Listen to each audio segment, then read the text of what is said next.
Yo, around narcissists, you cannot be your authentic self, and that's probably why you were so depressed and anxiety filled. You feel what I'm saying?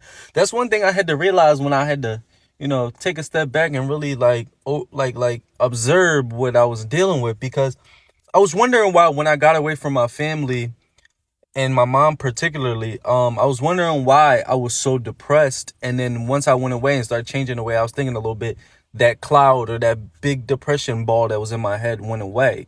It's because you have to fake. Like, I remember I was in the car with my cousin, my aunt, and my mom, right? And I told my mom after the case, because like I said, I used to always go to my mom for so many different things. You feel what I'm saying? I tried to go to my dad, but he don't get it.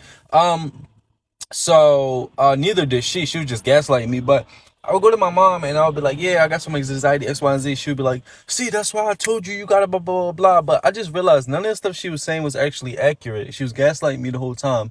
And the reason why I felt so much anxiety around multiple different people that were from different households, such as my aunt, my cousin, and my mom, is because I wasn't allowed to be my authentic self.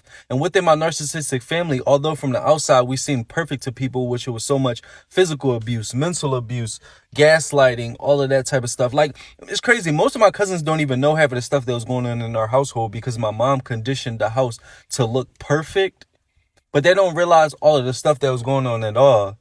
And to them, we had it good, but that was only because my mom and dad would do stuff, abuse, they would do crazy stuff, and then we were basically conditioned since we were little. Like, people probably gonna be like, oh, stand up, just stand up for yourself, say whatever, blah, blah, blah. But we were conditioned since we were little to not say nothing and keep up the facade. So by the time we become adults, it's so embedded in us. And I've always been super defiant as the scapegoat, and that's what they hated about me.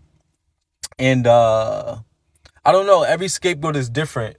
So I feel like some scapegoats, like I said, they get damaged way more. I feel like I didn't because I was out in the neighborhood with my friends or I was running away per se or whatever the case may be. But like I said, I feel like when you stick around your narcissistic family 9 times out of 10 and try to endure what they got going on, typically you will get a personality disorder. I personally believe that, but I don't know if that's technically true. I was out and about, so I became a codependent empath, and I didn't get damaged to the point where I got a personality disorder, but my other brothers and sisters did.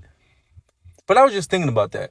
I was just thinking about that because, like, narcissistic families really force you to not operate out of your authentic self. So now I'm like, yeah, it's time to be me. You feel what I'm saying?